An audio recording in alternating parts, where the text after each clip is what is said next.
kita akan membahas beberapa emiten yang kita ketahui pada perdagangan hari ini tanggal 13 Februari 2025 ternyata ISG anjlok lagi ya. Padahal pada hari kemarin tanggal 12 Februari ISG sempat naik 1,7% setelah 5 hari beruntun, tapi sayangnya lagi-lagi balik melemah, bahkan tadi sempat cukup dalam ya, tapi hingga menjelang sesi akhir ini, sesi 2, turun sekitar 0,5%. Nah, mungkin teman-teman harus berpikir lebih banyak lagi nih, bagaimana bisa mencari cuan di tengah pergerakan ISG yang lagi-lagi anjlok lagi. Nah, mungkin memang salah satunya adalah sekarang baik investor asing, investor domestik, tengah menanti beberapa kinerja keuangan baik dari sektor perbankan, komoditas, dan juga sektor-sektor lainnya.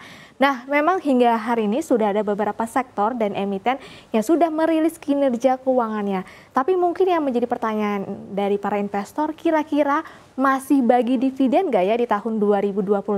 Dan berapa banyak nih dari payout ratio dividennya? Nah, kita akan membahasnya di hari ini beberapa emiten yang sudah merilis kinerja keuangannya di sepanjang tahun 2024.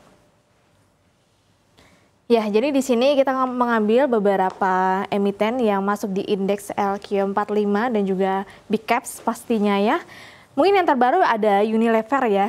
Nah, kalau kita lihat kemarin sudah merilis lebih dahulu di periode Januari itu ada Bank BNI ya. Kemudian juga kalau kita lihat di sini Bank BCA juga kemarin sudah merilis di mana laba bersihnya di sepanjang tahun 2024 sebesar 54,8 triliun. Tumbuhnya lumayan baik ya dibandingkan perbankan lainnya sekitar 12,7% untuk di kategori Bank Bukopin. Kemudian ada Bank Mandiri di sini juga masih tumbuh cukup baik dengan laba bersih tahun 2024 sebesar 55,78 triliun rupiah atau tumbuh sekitar 1,30%. Kemudian Bank BNI yang lebih dulu sudah merilis kinerjanya juga masih tumbuh di 2,70% dengan laba bersih 21,5 triliun rupiah. Kemudian juga ada Bank Syariah Indonesia ya, ada BRI. Di sini juga labanya cukup baik ya kalau kita lihat untuk Bank Syariah Indonesia, di mana labanya perform hingga 23% atau di mana laba bersihnya sekitar 7,01 triliun rupiah. Kemudian habis itu juga ada Bank OCBC NISP ya, di mana juga labanya juga perform cukup baik di 19% dengan 4,9 triliun di sepanjang tahun 2024. Kemudian di telekomunikasi ada Excel. Di sini labanya juga tumbuh cukup baik 44,7%, di mana sekitar 1,81 triliun rupiah.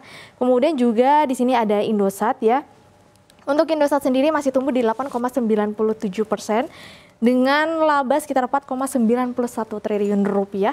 Dan yang kemarin belum saja lama rilis ada Bank Rakyat Indonesia atau BBRI, di mana labanya tumbuh walaupun memang lebih sedikit tapi masih cukup baik ya, apalagi RPL-nya juga masih terjaga.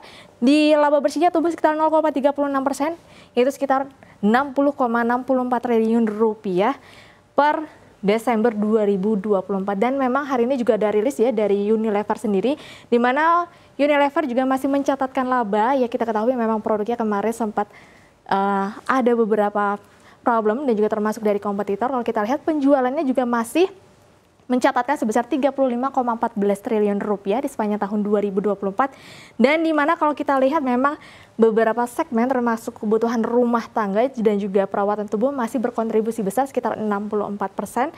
Dan juga untuk sisanya sekitar 36% memang berasal dari segmen makanan dan minuman. Dan memang kalau kita lihat Unilever ini juga marginnya masih cukup besar ya, sekitar 47%. Dan di mana laba perseroan yang tercatat juga masih cukup baik ya, karena memang masih menunjukkan pertumbuhan laba di hingga tahun 2024.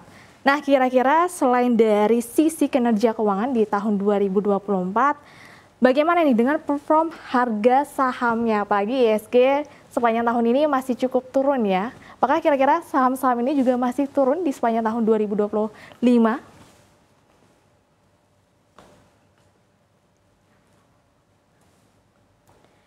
Ya, yang pertama kita akan membahas dari perbankan lebih dahulu, yaitu Bank BCA. Kalau kita lihat hingga perdagangan 12 Februari 2025, di sini juga pergerakannya masih turun di 5,4%. Bank Mandiri juga masih 13,3%.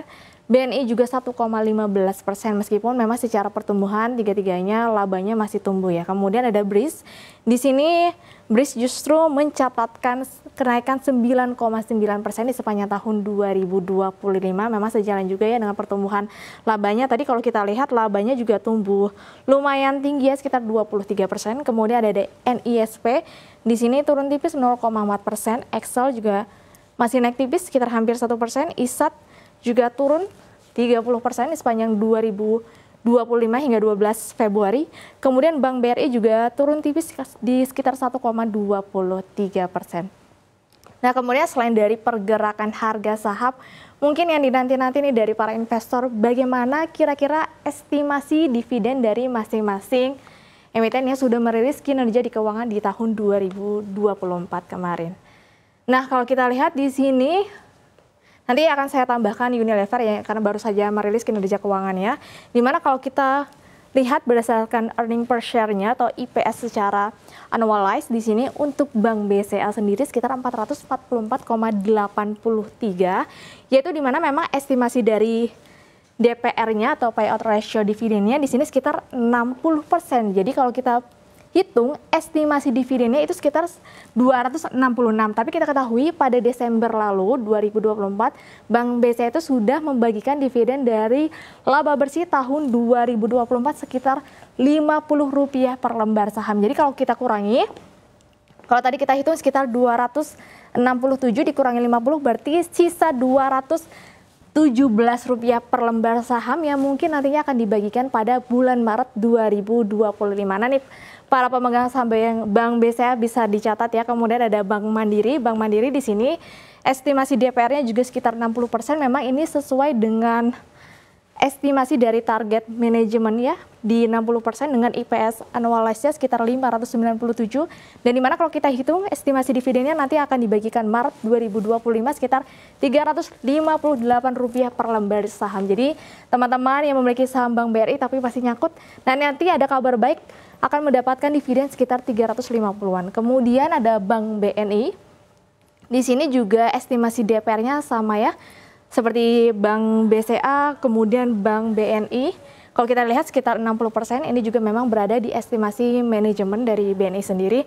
Karena kalau kita lihat pada tahun 2023 lalu, di mana DPR-nya itu hanya sekitar 50% saja. Nah, manajemen sendiri tahun ini akan meningkatkan target dari estimasi DPR-nya sekitar 55 hingga 60%. Ini saya hitung ambil paling tinggi sekitar 60%. Jadi perhitungannya nanti di bulan Maret 2025 estimasi pembagian dividen dari Bank BNI sekitar Rp345 per lembar saham. Dari EPS annualized sekitar Rp575 per lembar saham. Kemudian ada Bank Syariah Indonesia. Di sini memang DPR-nya tidak sebesar dengan bank-bank big caps lainnya, di atas 50%. Bank BRIS hanya mencatatkan DPR sekitar 13% saja. Tapi kalau kita lihat secara IPS-nya sebesar 152, dan di mana estimasi dividen yang akan dibagikan di bulan Mei 2025 sekitar Rp19,74 per lembar saham. Kemudian ada Bank OCBC atau dengan kode emitennya NISP. Di sini untuk DPR-nya sekitar 34% dari IPS annualized sekitar Rp212. Dan di sini kalau kita 212, dan di sini kalau kita perhitungkan untuk estimasi dividen yang jatuh pada bulan Maret nanti 2025 sekitar Rp72 per lembar saham. Kemudian ada Excel Axiata. Di sini untuk DPR-nya kita ngambil dari tahun yang sama, tahun sebelumnya sekitar 35%. Kalau kita hitung dari IPS 138,5, di sini estimasi dividen yang nanti akan dibagikan pada bulan Mei 2025 berkisar Rp48,5 per lembar saham. Kemudian ada Indosat ya, atau ISAT. Kalau kita lihat di mana tahun kemarin ISAT ini membagikan DPR dividennya besar sekali ya, mungkin teman-teman yang memiliki saham ISAT, di mana kemarin dividen yieldnya cukup lumayan, karena kalau kita lihat DPR-nya tahun 2024 itu sekitar 192% dari tahun buku 2023 yaitu sebesar Rp4,5 triliun. Nah, kalau kita estimasikan nanti DPR-nya sama dengan pengambilan tahun buku 2024, berarti nanti ketika Indosat akan membagikan dividen di bulan Juni 2025 nantinya akan berkisar sekitar Rp292 per lembar saham. Kemudian ada Bank BRI ya yang belum lama rilis kinerjanya. Kita hitung di sini untuk DPR-nya sekitar 114,51% dari IPS annualized-nya 396, sehingga nantinya dividen yang akan dibagikan di Maret dan Desember ya, karena Bank BRI ini biasanya setahun membagikan dividen 2 kali. Jadi di sini Maret dan juga Desember estimasinya nantinya Rp445 per lembar saham. Ini sudah dihitung dari 2 kali atau Maret plus Desember. Kemudian yang terbaru ya hari ini ada rilis Unilever ya. Untuk Unilever sendiri juga mirip nih dengan Bank BRI, di mana membagikan dividen setahun juga 2 kali. Kalau kita lihat secara track record, di mana untuk Unilever sendiri tahun 2024 ya di bulan Juli dan Desember. Di Juli sendiri pembagian dividennya sekitar Rp77 per lembar saham, dan di Desember sekitar Rp41 per lembar saham. Kalau kita hitung yield-nya itu sekitar hampir 7%. Ini cukup baik juga ya untuk Unilever, meskipun pergerakan harga sahamnya turun, tapi masih rutin dan rajin dalam membagikan dividen. Ya, kita sudah melihat beberapa emiten yang sudah merilis kinerjanya di sepanjang tahun 2024 dan memproyeksikan estimasi dividen yang akan dibagikan di tahun ini. Mungkin teman-teman yang masih nyangkut di beberapa saham, kabar pembagian dividen ini akan menjadi kabar baik, apalagi rata-rata kalau kita lihat jatuh pada bulan Maret 2025, yang berarti tinggal bulan depan ya harapannya IHSG juga sudah mulai pulih di masa-masa pembagian dividen.